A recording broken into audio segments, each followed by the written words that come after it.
बिस्मिल्लाहिर्रहमानिर्रहीम अल्हम्दुलिल्लाहिल्लज़ी हदाना लिहाज़ा वमा कुन्ना लिनहतदिया लौला अन हदानल्लाह लक़द जाअत रसूलु रब्बिना बिलहक़ अस्सलातु वस्सलाम अला साहिबिद्दीन वल इस्लाम वल हिल वल हराम वल रुक्न वल मक़ाम वस्सलात वस्सयाम वस्सुजूद वल क़याम वश्शरीअत वल अहकाम वल हुज्जत वल क़ुरआन वल मुहब्बत वल इरफान वल हक़ वल बयान वल किताब वल क़ुरआन सय्यदना व नबियना व शफ़ीअना व मौलाना व मौलस सकलैन जद्दिल हसन वल हुसैन अबिल क़ासिम मुहम्मद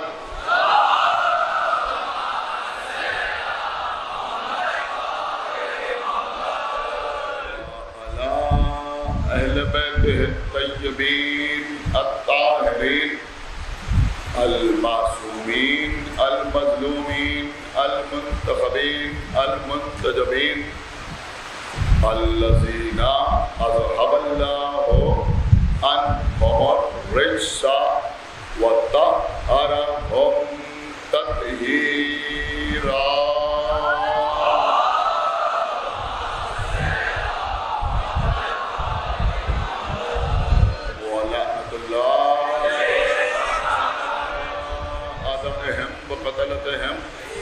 ववासिबी हुकूक़हिम वमुनकिरी फ़ज़ाइलिहिम वमसाइबिहिम अजमईन मिनल आन इला यौमिद्दीन अम्मा बअदु फ़क़द क़ाल अल्लाहु सुब्हानहु तबारक व तआला फ़ी किताबिहिल मजीद व फ़ुरक़ानिहिल हमीद व क़ौलुहुल हक़ बिस्मिल्लाहिर्रहमानिर्रहीम इन्ना लिलमुत्तक़ीना मफ़ाज़ा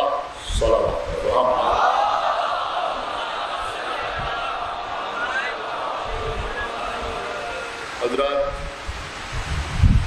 कामयाबी के उन्वान पर आपसे मुसलसल शरफ गुफ्तगू हासिल हो गया।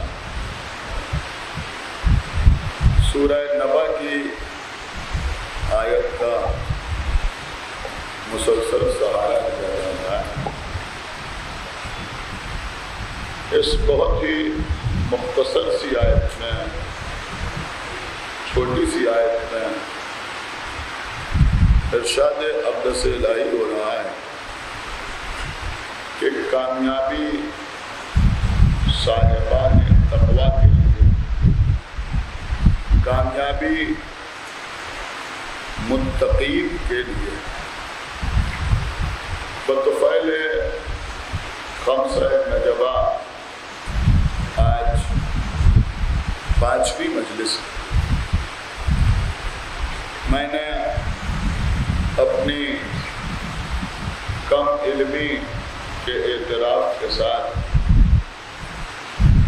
जो कुछ मुझसे मुमकिन हुआ, इससे पहले की मजालिस में आपकी खिदमत में अर्ज़ की। पैगम्बर इस्लाम की मशहूर मारूफ हदीस भी मैंने आपकी खिदमत में पेश की कि या अली अंता वशीअतुका बहुल फाइज़ून, या अली आप भी कामयाब हैं और आपके शिया भी कामयाब हैं। फिर दुनिया वल आखिरा, दुनिया में भी कामयाब हैं और आखिरत में भी कामयाब हैं। मकसद यह है कि दुनिया के जुल्म जौर को देखकर, शियों के कत्ल की खबरें सुनकर गमज़दा होना मुनासिब है, लेकिन मायूस होने की ज़रूरत नहीं। इसलिए कि दुनिया इतने मज़ालिम ढाने के बाद आज तक हमें मिटा न सके। अल्लाह के रसूल की नज़र में हम कल भी कामयाब थे, हम आज भी कामयाब। जब तक ये दुनिया बाकी रहेगी हम रहेंगे और कामयाब रहेंगे। लोग हमें मिटाने की कोशिशें करते करते थक जाएंगे, खुद ख़त्म हो जाएंगे, लेकिन कामयाबी सिर्फ और सिर्फ हमारे ही लिए, और इंशाअल्लाह आखिरत में भी हम ही कामयाब हैं। इसलिए कि हम मौला अली के मानने वाले हैं, इसलिए कि हम अली से रिश्ता रखते हैं। आप अल्लाह का जितना शुक्र अदा करें उतना कम है कि 1400 साल की तारीख गवाह है कि हम पर मुख्तलिफ किस्म के इल्ज़ामात लगे। ये बिदअत करते हैं, ये शिर्क करते हैं, ये नमाज नहीं पढ़ते, ये रोज़ा नहीं रखते, ये गाली हैं, ये नुसैरी हैं, ये यहूदियों की साजिश हैं, ये अब्दुल्ला इब्न सबा की पैदावार हैं, ये सहाबा से बुग़्ज़ रखते हैं, ये अज़वाज रसूल की तौहीन करते हैं। सारे इल्ज़ामात हम पर लगे, लेकिन हमें इन इल्ज़ामात की कोई परवाह नहीं है। हम तो अल्लाह का शुक्र इस बात पे अदा करते हैं कि हम पर कभी बुग़्ज़ अली का इल्ज़ाम नहीं।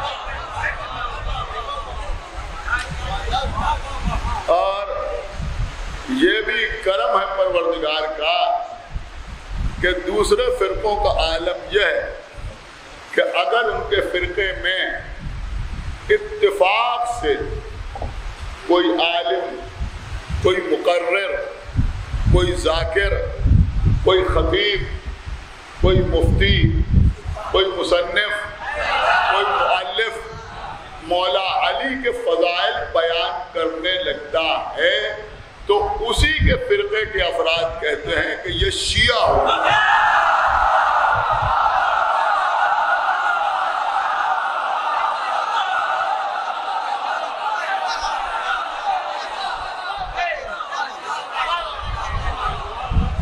अज़ीज़ों, आप गौर फरमाएं कि जितने लोगों को लोग अपना आइडियल समझते हैं, रहबर समझते हैं, हीरो समझते हैं,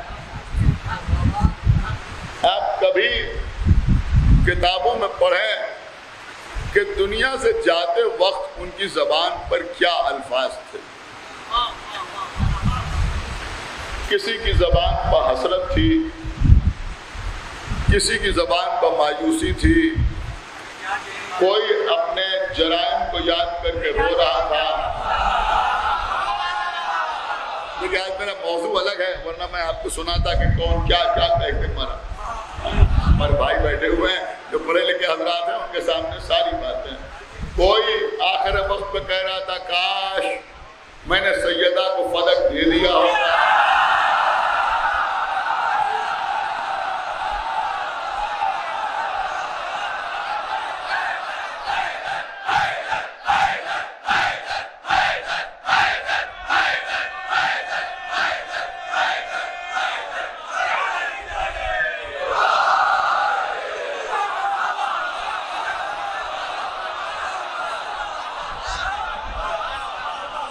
कोई दुनिया से जाते वक्त कह रहा था कि अगर सारी दुनिया मेरे इख्तियार में होती और अल्लाह मुझे इजाजत देता तो मैं सारी दुनिया दे देता मौत की इस तकलीफ से बचने के लिए। ये सारे स्टेटमेंट्स हैं, आप जाके पढ़िएगा। कोई खातून दुनिया से जाते वक्त कह रही थी काश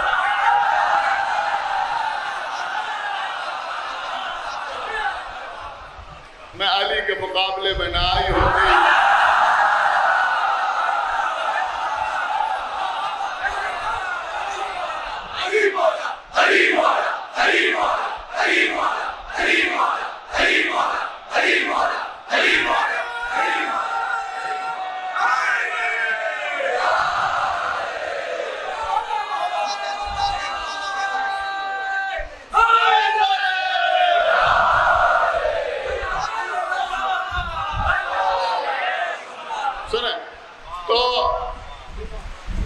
इस तरह के स्टेटमेंट्स हैं, इस तरह के अल्फाज हैं शख्सियतों की ज़बान पर, जिनको लोग अपना आइडियल समझते हैं। उनकी ज़बान पर इस तरह के अल्फाज आपको मिलेंगे अगर आप किताबों का मुतालिया करें।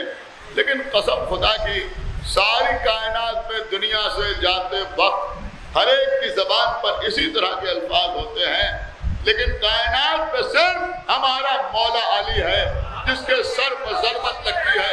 वो कहता कुल तो मेरा दिल का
तो अब रसूल फरमा रहे हैं कि शिया कामयाब, मौला अली फरमा रहे हैं कि शिया कामयाब। तो अजीजों ये हदीस किस्सा है, हदीस किस्सा है कि जिसमें ऐलान हो रहा है कि हमारे शिया कामयाब हैं। आज लोग कहते हैं साहब हदीस किस्सा क्या है?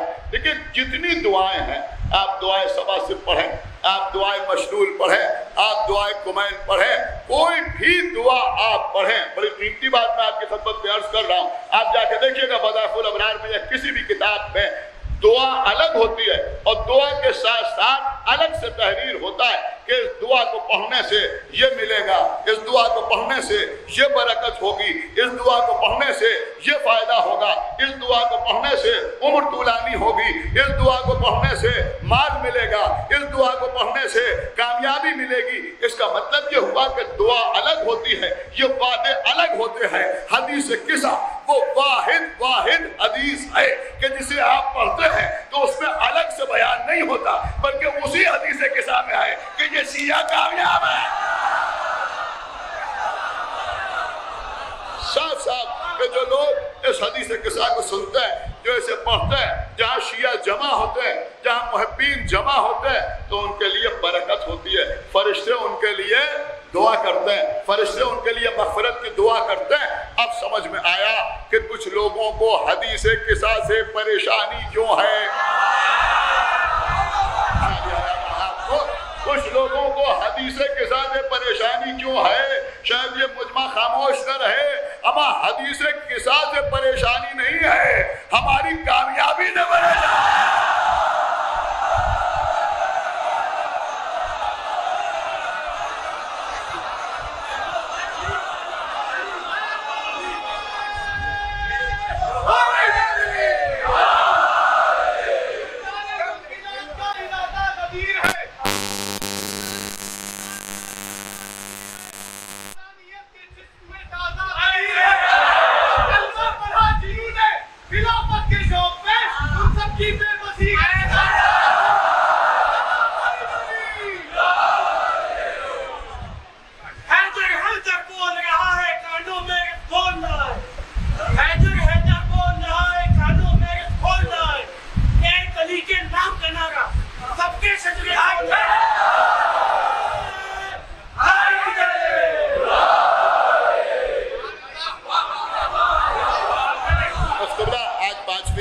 मुहर्रम है, आज मुझे मसाइल पढ़ना है कुछ तफसील से, लिहाजा फज़ाइल थोड़ा इख्तिसार से, लेकिन अहम बातें मैं आपकी खिदमत में अर्ज करना चाह रहा हूँ अज़ीज़ों। तो यह है हदीस किस्सा।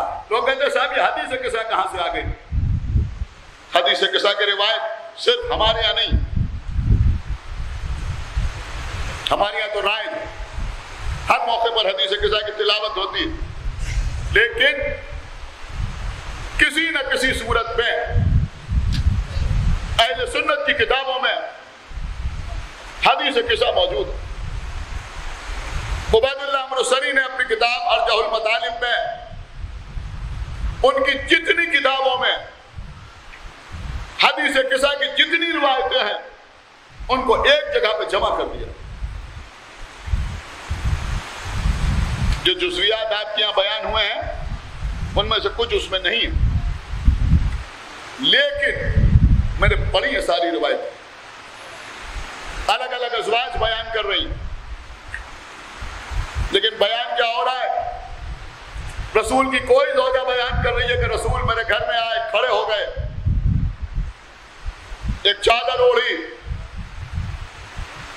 मौला अली को उस चादर के अंदर लिया, बीबी फातिमा ज़हरा के सर पे वो चादर डाली, इमाम हसन और इमाम हुसैन को चादर के नीचे जमा किया और फिर आए तथहीर की तिलावत फरमाई। कोई ज़ौजा बयान करती है कि रसूल बैठे थे, अली को पहलू में बिठाया, इमाम हसन को पहलू में बिठाया, इमाम हुसैन को पहलू में बिठाया, बीबी ज़हरा को बिठाया, सबके सर पर चादर डाली और उसी वक्त जिब्रील आया तथहीर लेके नाज़िल हो गए। कोई ज़ौजा बताती है नहीं, रसूल लेटे हुए थे, चादर के नीचे अली को बुलाया, ज़हरा को बुलाया, हसनैन को बुलाया और फिर आया तथहीर की तिलावत फरमाई। अब ये अज़वाज के बयान है, लेकिन रिवायतों में इख्तिलाफ तो है, मगर तीन बातें कामन है। कोई भी ज़ौजा बयान करे, पहली बात कामन यह है कि सब ने चादर का तज़किरा किया। देखिए यार तीसरी बात यह है कि सब ने किसी न किसी सूरत में आया तत्हीर का जिक्र किया, चाहे तिलावत की शक्ल में चाहे नुज़ूल की शक्ल में। और तीसरी बात यह है कि जितनी अज़वाज हैं इस हदीस को बयान करने वाली सब ने यही बयान किया कि चादर के नीचे पंजतन थे, किसी ने यह नहीं कहा कि हम भी थे।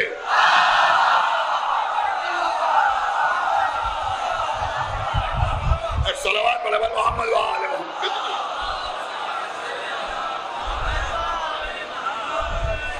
आम्मा में जो 6 किताबें सही कहलाती हैं सिहाह सित्ता, उसमें तीसरे नंबर की किताब है तिरमिज़ी शरीफ।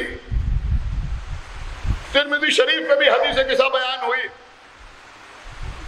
लेकिन तिरमिज़ी शरीफ में जो हदीस किसा बयान हुई उसमें इस बात का इजाफा भी है, जो हमारे यहाँ हदीस किताब पढ़ी जाती है उसमें यह नहीं पढ़ा जाता कि जब पंजतन चादर में जमा हो गए तो जनाब उम्मे सलमा चादर के करीब आई।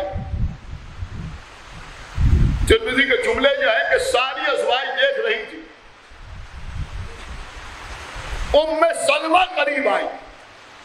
जब मुझे इजाजत है मैं जुमला कहूं कि देखा तो सारी अज़वाज ने, लेकिन उम्मे सलमा के अलावा किसी और ज़ौजे रसूल की इतनी भी हिम्मत ना हुई कि चादर तत्हीर के करीब आ जाए।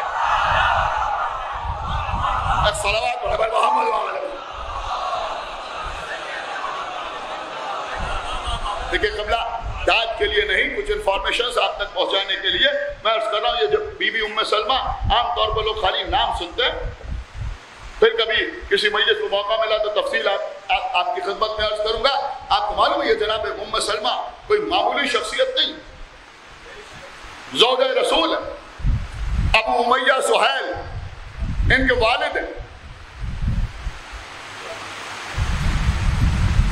देखिए इंफॉर्मेशन भी आप तक पहुंच जाए और जो आगा आखिर के इमामबाड़े में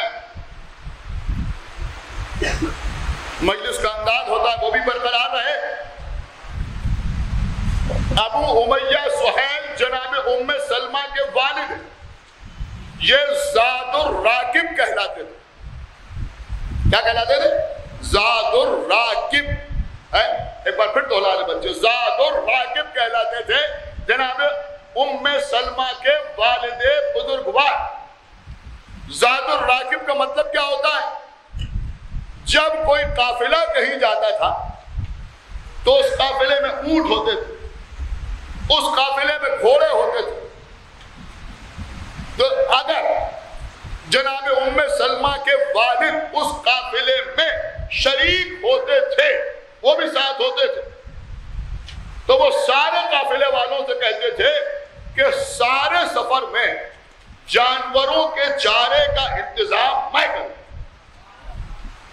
घोड़ों का चारा इनके जिम्मे, ऊंटों का चारा इनके जिम्मे। ये बहुत बड़ी जिम्मेदारी थी, है? जैसे इस जमाने में आप इसको यूं समझ सकते हैं, मेरे ख्याल में इससे आसानी से मैं नहीं समझा सकता कि कहीं कोई सफर है जिसमें बहुत से लोग आपके साथ जा रहे हैं, किसी ने कहा रास्ते भर जो फ्यूल है वो मेरी तरफ से। अब समझिए, एक सलावत पढ़े तो ये कोई मेरे ख्याल में छोटा मोटा खर्चा नहीं होता।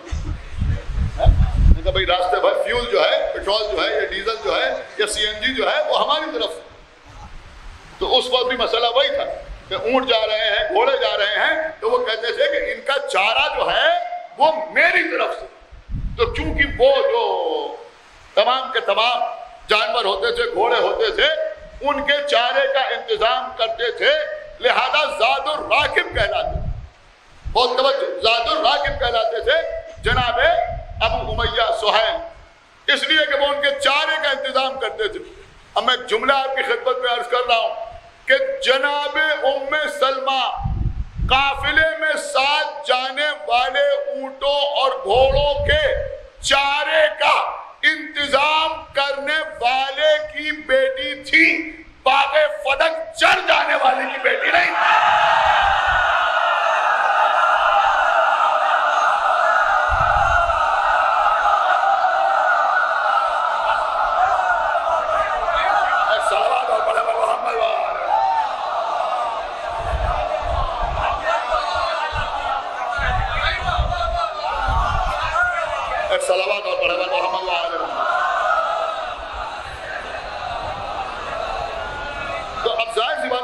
राकिब इसीलिए कहलाते थे कि अब घोड़ों का इंतजाम ये कर रहा है, तो अब जो सवार है उसको इस बात की कोई परवाह नहीं होती थी कि हमारे मरकब को चारा कौन खिलाए, इसलिए कि इनकी तरफ से उसका इंतजाम होता था। लिहाजा ज़ाद और राकिब कहलाते थे जनाब उम्मे सलमा के वालिद बुजुर्ग।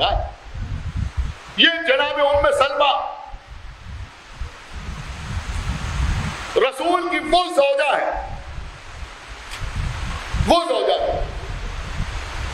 जनाब अबी सलमा की ज़ौजा थी, वो जंग ओहद में शरीक हो गए, शहीद हो गए।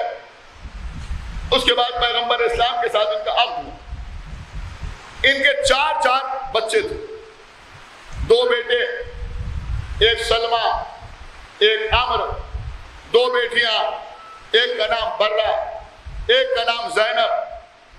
समझ रहे हैं? 2 बेटियां, 2 बेटे, इस तरह से रसूल के घर में आई। रसूल की ज़ौजा है, लिहाजा उम्मुल मोमिनीन है।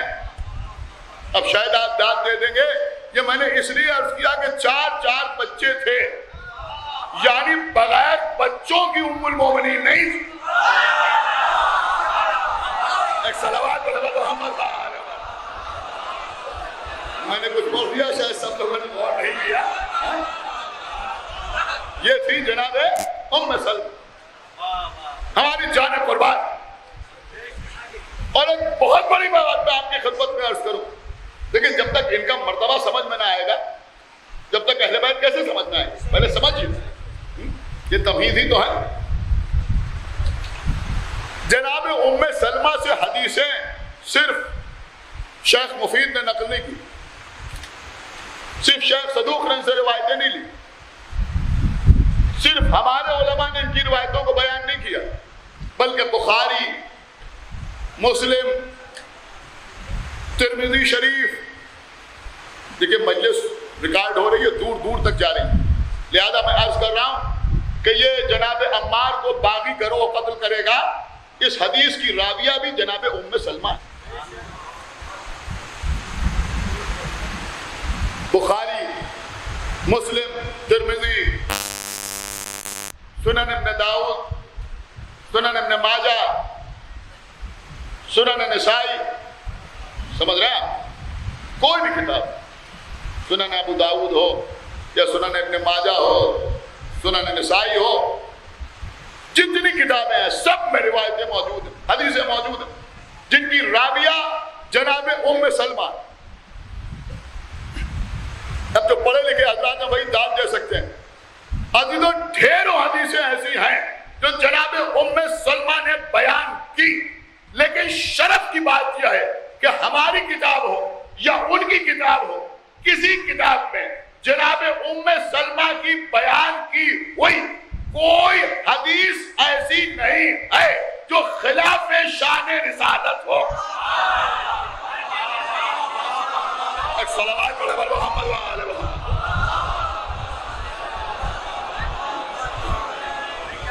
एक बार किसी ने पूछा जनाब उम्मे सलमा से कि रसूल का बातिन कैसा,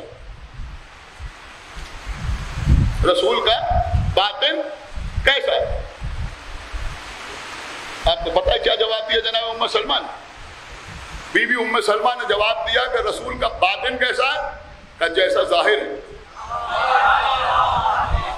बहुत आसानी से आपने सुन लिया, का जैसा जाहिर है वैसा ही बातिन। तो ये है बीबी उम्मे सलमा। मासूमा तो नहीं है, लेकिन कम से कम चादर तथहीर के करीब आ गई। अब आप बोले ना बोले, लेकिन बहरहाल बात तो कहना है, दूर दूर तक जा रही है। अरे भैया, उम्मे सलमा वो है जो आयत तथहीर के करीब है। क्या सुन रहे हैं?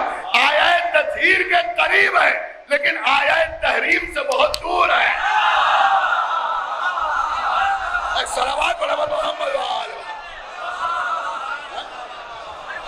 मौला आपको सलामत रखे, जैसे आप समाज फरमा रहे हैं। यह है रसूल की ज़ौजा जनाब उम्मे सलमा।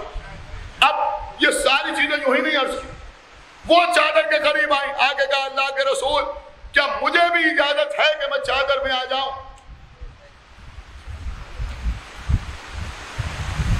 अब आप समझ रहे हैं, कोई ऐसी वैसी बीबी नहीं, मुझे इजाजत है कि मैं चादर में आ जाऊं?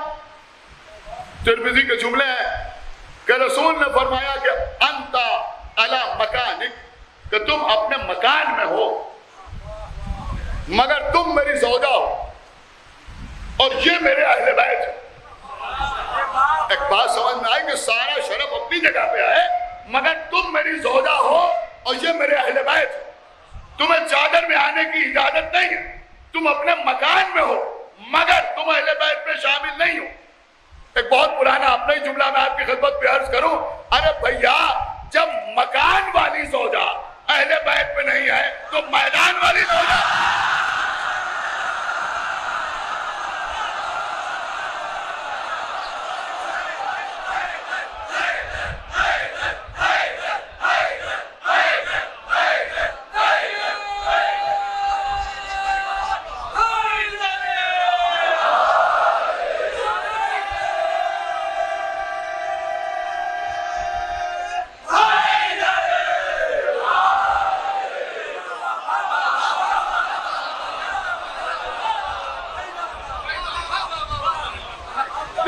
अभी तक आपने सुना, अल्हम्दुलिल्लाह जुमलों को समझने वाले बच्चे भी यहाँ बैठे हुए हैं, बुजुर्ग भी बैठे हुए हैं,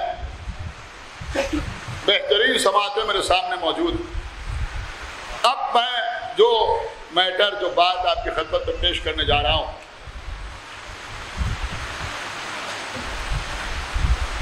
उसको सुन के बहुत ज़्यादा ये उम्मीद तो नहीं है कि लोग नारे लगाएंगे या खड़े हो जाएंगे या बहुत देर तक दाद देंगे, लेकिन मैं समझता हूँ कि शायद ये इस अशरे का तबर्रुक होगा, तबर्रुक। और आप जानते हैं अल्हम्दुलिल्लाह कि हमारी कोशिश हमेशा यही रहती है कि किसी दूसरे का नुक्ता अपने नाम से न पढ़ाएं।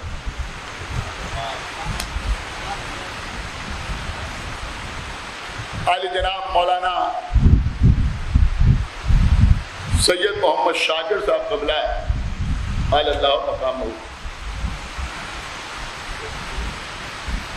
बड़े सादगी पसंद शख्स थे, गज़ब की दरसी सलाहियत थी,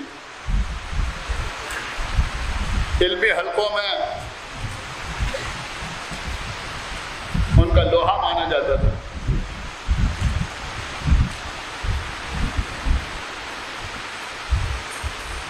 मजालिस में कसरत से शिरकत करते थे।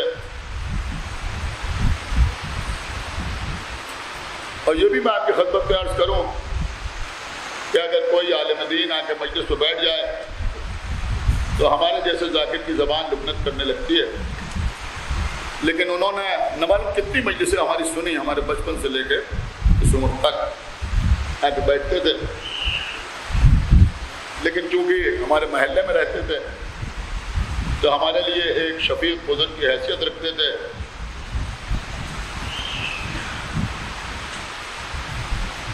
तो उनकी मोहब्बतें हमेशा हमारे साथ रहती थी। खुदावंद आलम के दर्जात को आली करे। एक नुक्ता उनका है जो मैं आपकी खिदमत में पेश करूँ, और यहाँ जो अहले इल्म बैठे हुए हैं वो खुदा के लिए समाअत फरमाएं। और देखिए मैंने पूरी दयानतदारी से आपकी खिदमत में अर्ज किया, हालांकि उनके फर्जंद, बड़े फर्जंद जो हैं मौलाना अफजाल नकवी साहब हमारे दोस्तों में हैं।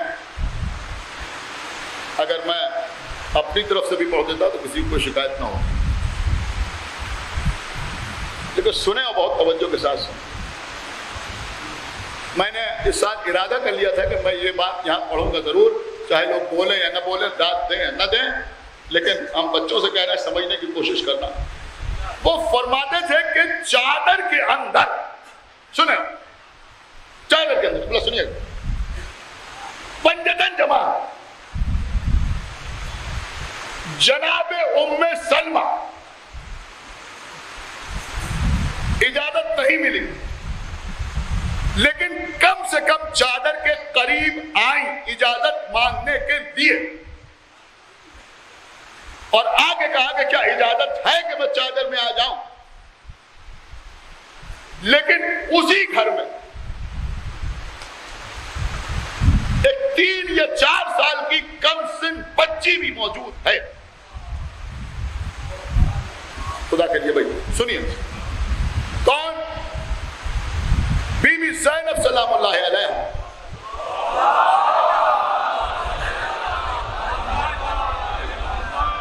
देखिए बड़ी एहतियात है, एक सलावत और पढ़ दे मोहम्मद वाले।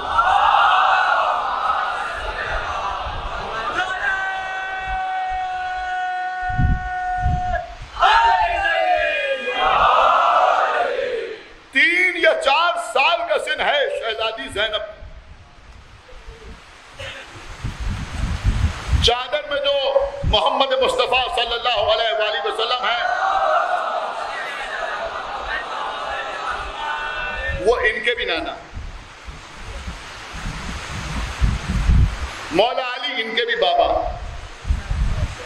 सुनिए, बीबी ज़हरा इनकी भी माँ, इमाम हसन और इमाम हुसैन इनके भाई। क्या इस बच्ची के दिल में यह तमन्ना पैदा नहीं हो सकती, जब बड़े भाई चादर में है तो हम क्यों नहीं? खुदा के लिए भाई समझिए क्या कमी है, क्या कमी है। अगर वो नवासे हैं रसूल के तो ये नवासी हैं, अगर वो बेटे हैं अली और फातिमा के तो ये बेटी हैं। खानदान भी वही, हसब भी वही, नसब भी वही। और अजीजों, कोई मेरे जैसे जाकिर से, अब ये मैं अपनी तरफ से कह रहा हूं, कोई मेरे जैसे जाकिर से ये उम्मीद न रखे कि मैं जनाब ज़ैनब को गैर मासूमा कहूंगा।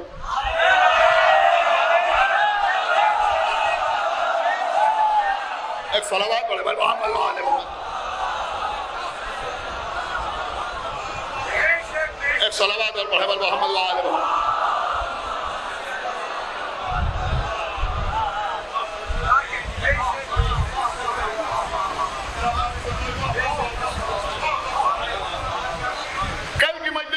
अगर आपको याद होगा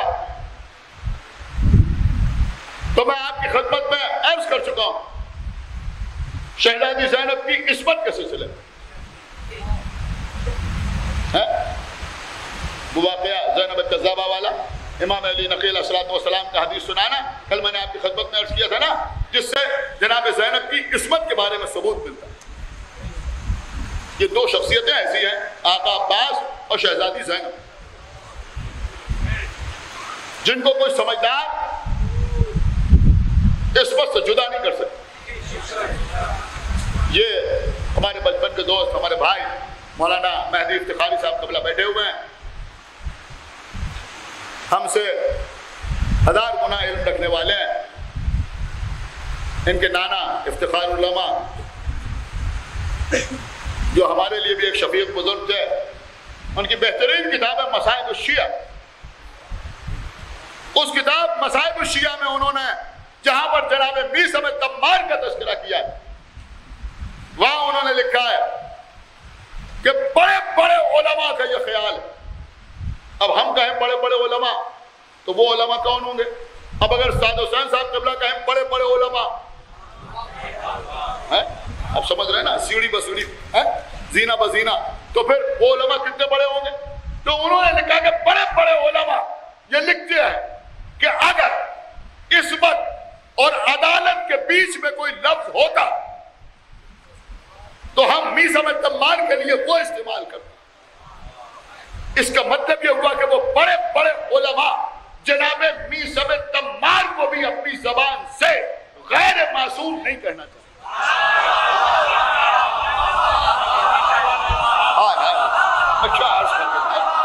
गैर मासूम नहीं कहना चाहते। ये मन्ना मुझे बताया कि मीर समेत तम्मार की सिफत क्या है? का सिफत सिर्फ यह है कि मीर समेत तम्मार वो है कि जिनके दिल में, जिनके जहन में, जिनकी निगाहों में, जिनके कानों में, जिनकी जबान पर अली के अलावा कुछ नहीं। यही मसला तो है ना। सो के उठे तमन्ना है अली मिल जाए, घर से निकले तमन्ना है अली सामने आ जाए, दुकान पर बैठे हैं तमन्ना है कि अली सामने आ जाए। जिंदगी के हर लम्हे पर, जिंदगी के हर लम्हे पर मीर समेत तम्मार को अली की तमन्ना है। अब जुमला अर्ज कर रहा हूं, जिंदगी में हर हर कदम पर अली की तमन्ना नजर आए, जब उसे गैर मासूम नहीं कहते तो जो अली की तमन्ना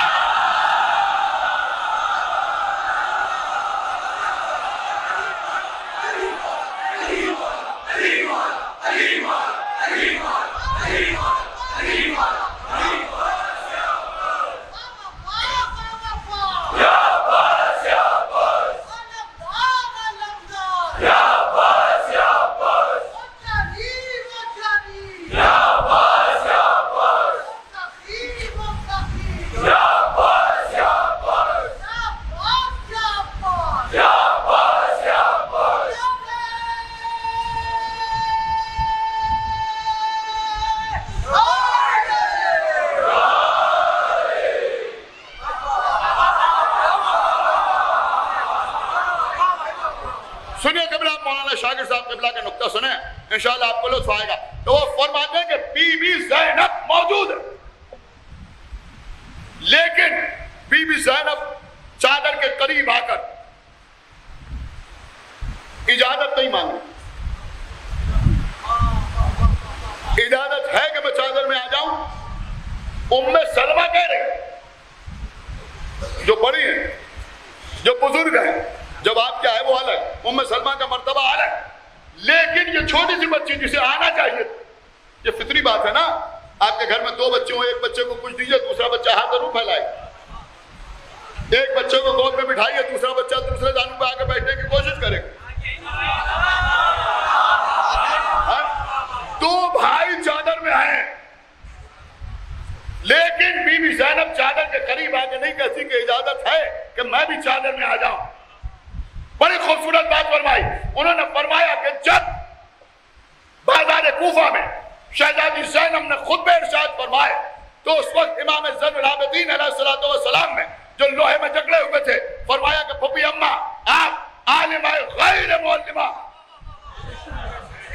यानी ऐसी मुअल्लिमा हैं जिसे किसी के पढ़ाने की जरूरत नहीं है, जिसे किसी के पढ़ाने की जरूरत नहीं है। देखिए क़िबला गज़ब का जुमला है जो उन्होंने लिखा कि वहां जनाब ज़ैनब के लिए इमाम ज़ैनुल आबिदीन फरमा रहे हैं कि आप आलिमा गैर मुअल्लिमा हैं, लेकिन वो फरमाते हैं कि आलिमा गैर मुअल्लिमा होने का इजहार उस उम्र में नहीं होगा, बचपने में होगा।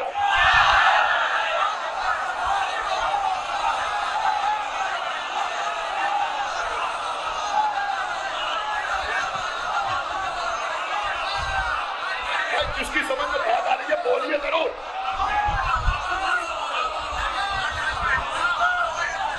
बाको पाकीज़ा माओ की औलादें यहाँ बैठी हुई है, मैं बीबी ज़ैनब के फज़ाइल पढ़ रहा हूँ, खामोश रह के ना सुनिए। ये इजहार तो यही होगा कि जब 3 या 4 साल का सिन है कि ये आलिमा गैर मुअल्लिमा है, इस्मत भी है, रिश्ता भी है, नबी की नवासी भी है, अली और फातिमा की बेटी भी है, इमाम हसन और इमाम हुसैन की बहन भी है।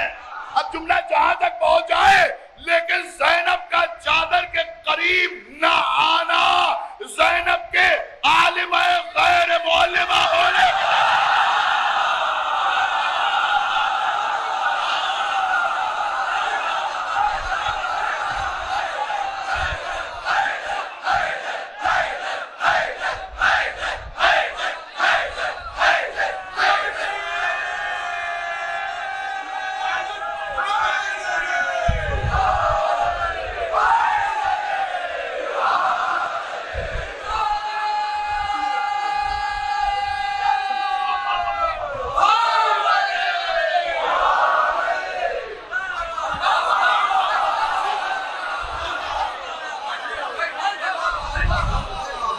सुनिए आप, अभी बात पूरी नहीं हुई।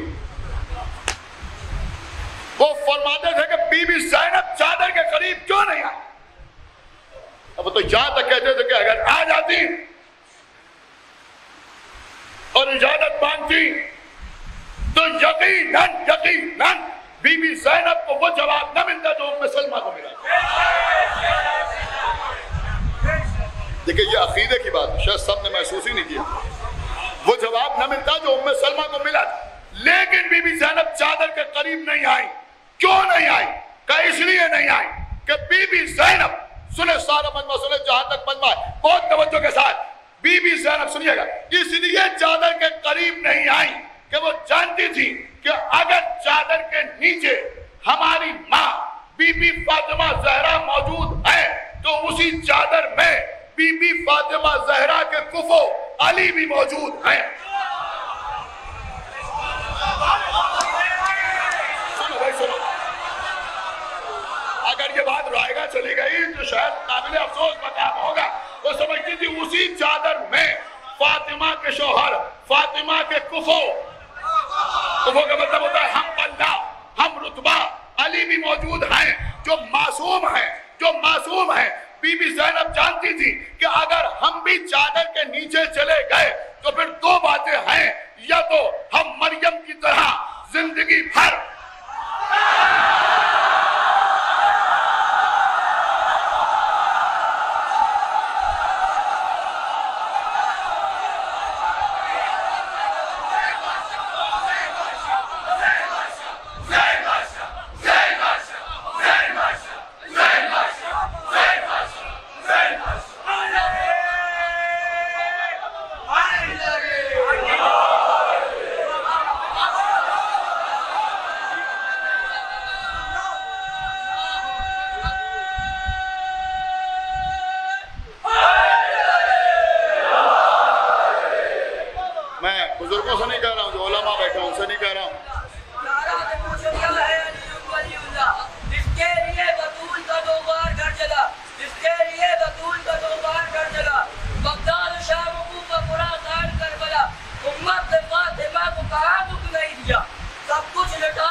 अदब से ताल्लुक़ रखने वाले हजरात बैठे हैं, पढ़े लिखे हजरात बैठे हैं, उलमा बैठे हैं।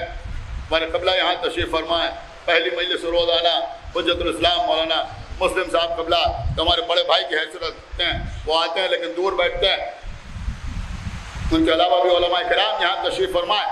और जो बुज़ुर्ग यहाँ बैठे मैं उनसे नहीं कह रहा हूँ, लेकिन ये जो मेरे बच्चे यहाँ बैठे हुए हैं, अल्लाह तुम्हें सलामत रखे, आबाद रखे, खुश रखे।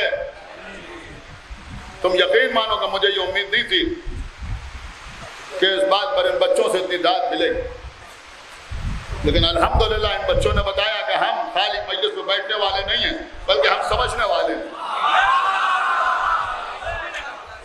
अब थोड़ा सा इम्तिहान और दे दो, पूरी तवज्जो आप हजरात की चाहता हूं। उन्होंने लिखा कि भाई जनाब ज़ैनब इसलिए चादर के करीब नहीं आई कि चादर अगर मेरी माँ है तो उनके कुफो अली भी मौजूद है। अगर मैं चादर के अंदर आ गई, तो फिर या तो मरियम की तरह सारी जिंदगी बगैर कुफो के गुजर जाए। क्या सुन रहे हैं? दूसरा जुमला कयामत का है, खुदा के लिए समझना जरूर है। या तो मरियम की तरह सारी जिंदगी बगैर कुफो के गुजर जाए, और या फिर अल्लाह मेरे कुफो की खातिर एक अलग से सिलसिला इस्मत कायम करे।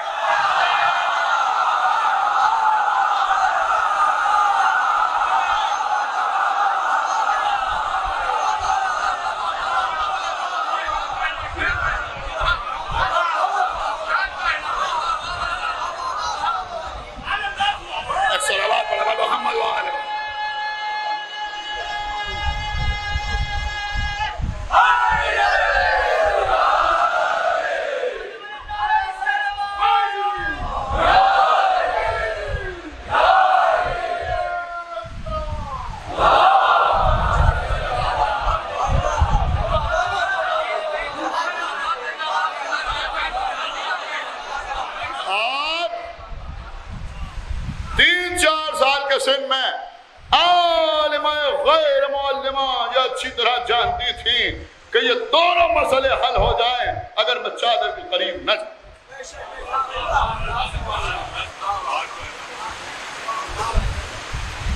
ये है बीवी, इसलिए कहा जाता है शरीकतुल हुसैन। हमारी जान कुर्बान बीबी ज़ैनब। मूसा फिरौन के दरबार में जा रहे हैं तो कह रहे परवरदिगार मेरे भाई को मेरे साथ कर दो। दो दो मोजिज़े लेके जा रहे हैं, यदि बैदा भी असद, लेकिन बीबी कैदियों के साथ, खुद भी कैद, दरबार यजीद पे जा रही। एक मिनट अपने आंसुओं पर कंट्रोल कर लें, एक मिनट, जितनी दाद देना उतनी दीजिए, दिल खोल, बहुत तवज्जो चाहता हूं। बीबी के सिलसिले में एक जुमला अर्ज कर रहा हूं, बेशक जनाब मूसा ने फिरौन को हलाक किया। ये बच्चे सोशल मीडिया पे एक्टिव रहते हैं, लेकिन मूसा ने जिस फिरौन को हलाक किया इबरत ही के लिए सही, लेकिन आज तक उसकी लाश महफूज है। क्या सुना इस मजमे में, मैं क्या अर्ज कर रहा हूं? इबरत ही के लिए सही, लेकिन आज तक उसकी लाश महफूज है। लेकिन ज़ैनब ने दरबार में जिस यजीद को शिकायत किया,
करारवी ने अपनी किताब ज़िक्रुल अब्बास में तहरीर किया कि बीबी सकीना फरमाती हैं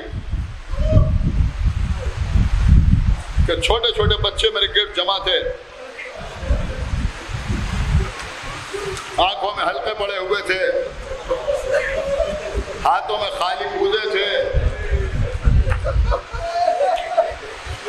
अल अतश की आवाजें बुलंद कर रहे थे।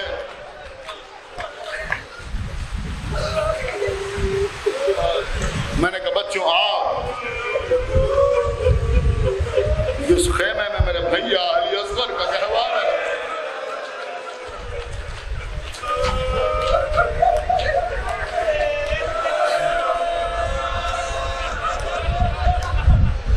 मैं तुम्हें उस खेमे में ले चलती हूँ। हो सकता है मेरी फूफी ज़ैनब ने कुछ पानी अली असगर के लिए बचा रखा। बीबी सकीना के साथ छोटे छोटे बच्चे उस खेमे में आए। बीबी फरमाती हैं मैंने देखा कि अली असगर गहवारे में नहीं है, बल्कि मेरी फूफी के हाथों पर हैं, बिन पानी मछली की तरह तड़प रहे हैं।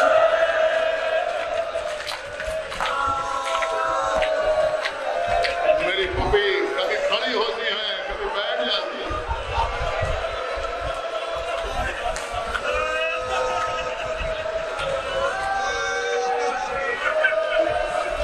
बीबी सकीना ने कहा बच्चों मैं दुआ करती हूँ तुम सब आमीन कहना। हाथों को उठाया, परवरदिगार हमें पानी नहीं चाहिए, हमारे भैया अली असगर को सलामत।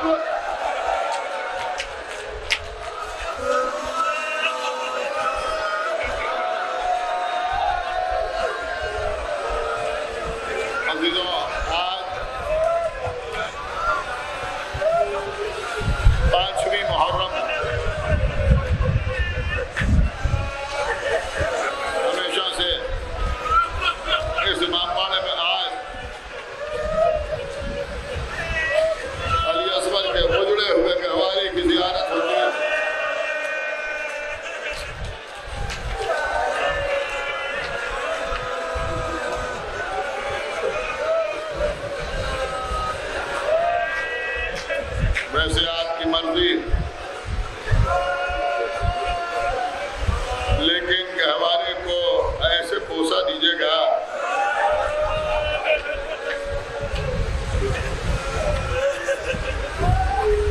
कि एहतराम बरकरार रहे, कहीं उम्र बाप को शिकायत ना हो।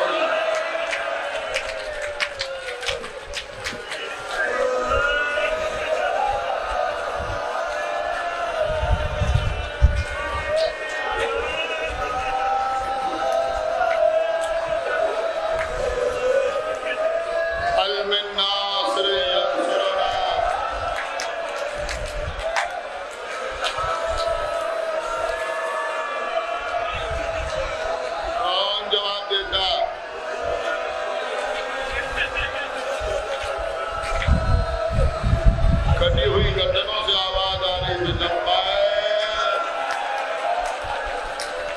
लब्बैक या अपना रसूल अल्लाह, लब्बैक।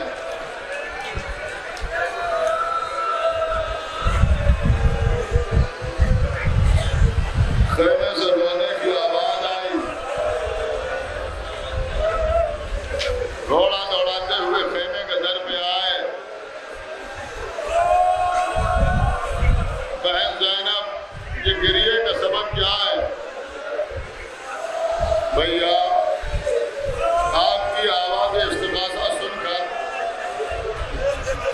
अली असगर ने अपने को गहवारे से गिरा दिया।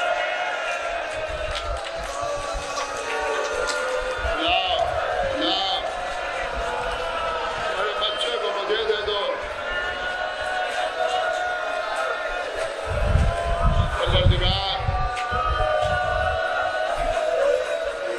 जिनकी आगोश सुनी है, उनको अली असगर के तसद्दुक़ में औलाद है। जिनकी औलादें हैं वो जिंदा और सलामत रहें। इन बीवियों की गोद भरी रहे। हमारे बच्चे बड़े होंगे, आज़ादार बने। बच्चे को हाथों में लिया, अबा का साया किया, मैदान का रुख किया। लश्कर ने देखा, कुछ लोग समझे हुसैन कुरान ला रहे हैं।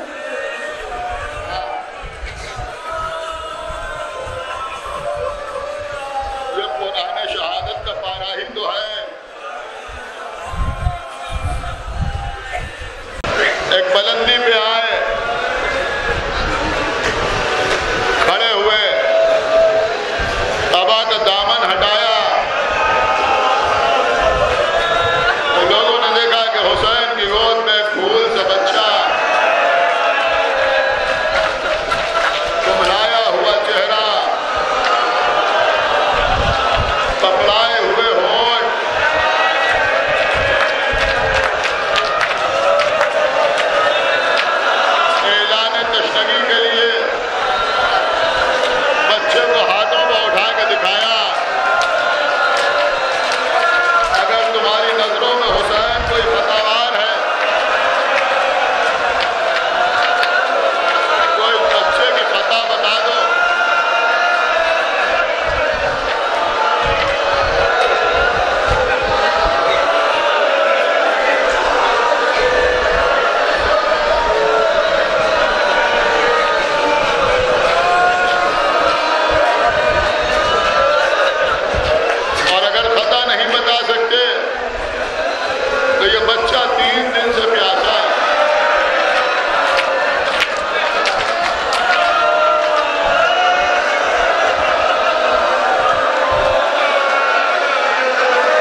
नजर आ रही है?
हुसैन के जिस्म में पाबंद नहीं थी, लेकिन अब जो हुसैन तीर निकाल रहा है,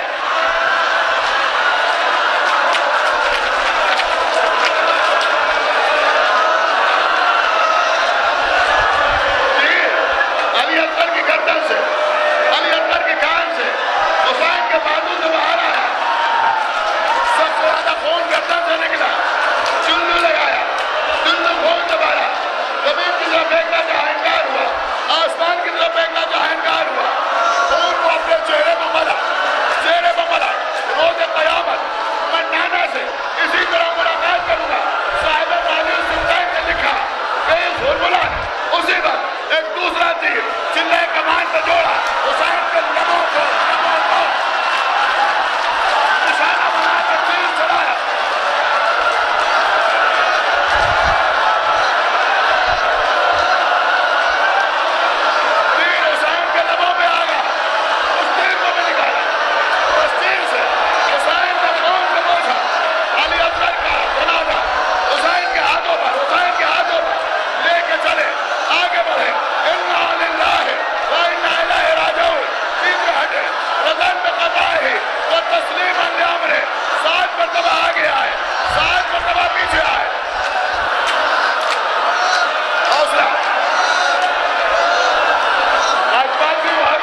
के दामन को देखा, अबा के दामन को देखा, हुसैन के चेहरे को देखा, चेहरे की सुर्खी को देखा, उम्मे